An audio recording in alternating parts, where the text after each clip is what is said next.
Infância para guardar na estante. 4 peças teatrais para crianças foram reunidas num livro pelo dramaturgo e ator Fernando Lira. Doutorando em artes cênicas pela Universidade Federal da Bahia, Fernando quis dar uma nova vida para os textos que muitas vezes só ficam na memória de quem vai ao teatro.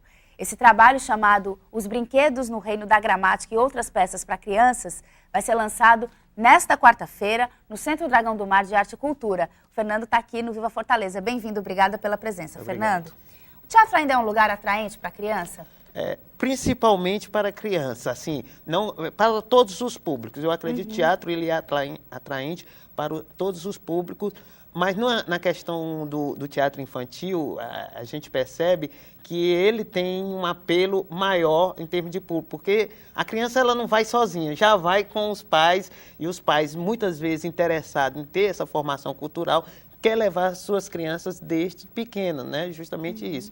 Então, acho que o teatro, eu tenho certeza, pelo que eu vejo, né, é um público cativo. A criança se interessa realmente pela ludicidade que um teatro tem, independente até que seja infantil, que a gente nota que elas são sem esse interesse. A questão do espetáculo presencial, né?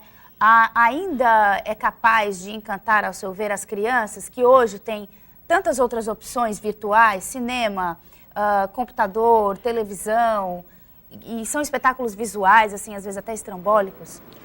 O que eu percebo é o seguinte, com certeza assim, você tem essa atração e isso acontece. O que há muitas vezes, até por conta dos pais ou por conta mesmo da criança, é a resistência pelo desconhecimento. Sim. Por não desconhecer, porque você já tem a televisão direta, tem o cinema, tem todo esse apelo visual dos audiovisuais. Mas quando é levada para lá, a gente nota que ela quer ir outra vez, até porque se descobre. E eu percebo isso também nos adultos. Muitos adultos nunca foram a teatro, têm uma rejeição, mas quando acontece de ir a uma peça, claro, existe em qualquer bem cultural o que tem qualidade, não, mas quando há essa peça onde ele se maravilha com aqueles atores, naquele momento, aquela empatia, eles querem retornar. E essa pesquisa que está no seu livro, né? Como é que você fez ela? Você está falando da pesquisa das peças em si?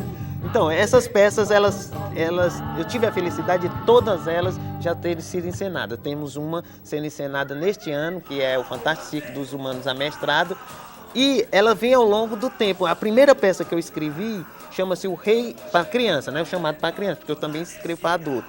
É O Rei que Não Sabia Ler. E que depois foi montada a princípio com um ator e diretor Paulo S. E depois foi montado pelo Grupo Bagaceira, com esse título, Os Brinquedos no Reino da Gramática, onde eles deram esse título. E toda vez que eu ofereço essa peça com o nome O Rei que Não Sabia Ler, as pessoas, não, eu prefiro o outro. E aí é o título que dá início à peça. E eu acredito assim, no começo eu tenho aprendido a escrever para o teatro infantil. Não é fácil. O diretor russo, Stanislav, ele diz assim, escrever ou fazer teatro infantil e adulto é a mesma coisa, só que o infantil é mais difícil. Por quê? Porque a criança é sincera. Você Se não não adianta gostar na hora mesmo, você já tá gostar, sabendo. grita, chora, sai e não presta atenção. Eu levo sempre meus sobrinhos, não tenho filho, mas levo os meus sobrinhos e fico testando, vendo o que atrai. Então, não há maneira. Agora você foi contemplado pelo programa BNB de Cultura com esse livro, né? Como é que vai ser a distribuição? Isso é ótimo. O projeto do BNB de Cultura, qual é o patrocínio dele, ele acontece todo ano, né? E dentro do meu projeto, esse projeto não tem os fins lucrativos. Então, ele vai ser distribuído para as escolas, instituições públicas, centros culturais. Eu vou fazer lançamento em 10 cidades do Nordeste. Não faria mais, porque não está a tempo. Eu sou professor do Cefet, mas estou fazendo agora nessa quarta-feira, dia 6, em Fortaleza, vou fazer em Salvador, vou fazer na Paraíba, devo fazer em Guaramiranga, devo fazer em outras cidades da Bahia.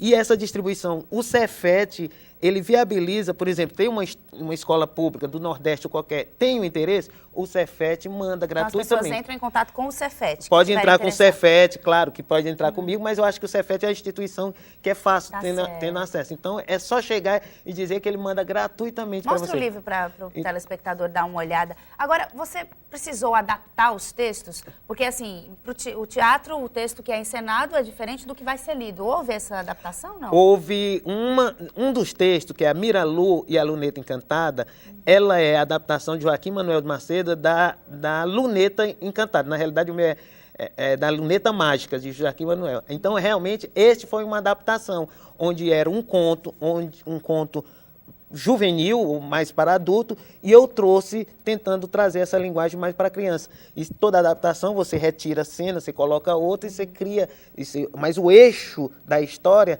está tirado do Joaquim Manuel de Macedo. Lembrar que, só para você ter ideia, por exemplo, você pega um conto, é uma linguagem, mesmo que seja da literatura. Quando passa para a dramaturgia, é outra linguagem. Quando passa para o teatro, é outra linguagem. Então, sempre há essa adaptação que a gente chama também de tradução. Acaba sendo uma tradução de linguagens. É verdade. Fernando, obrigada pela presença aqui no Viva Fortaleza. Parabéns pelo trabalho.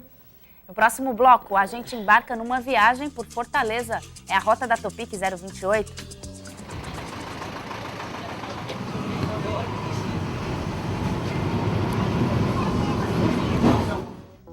É depois do intervalo.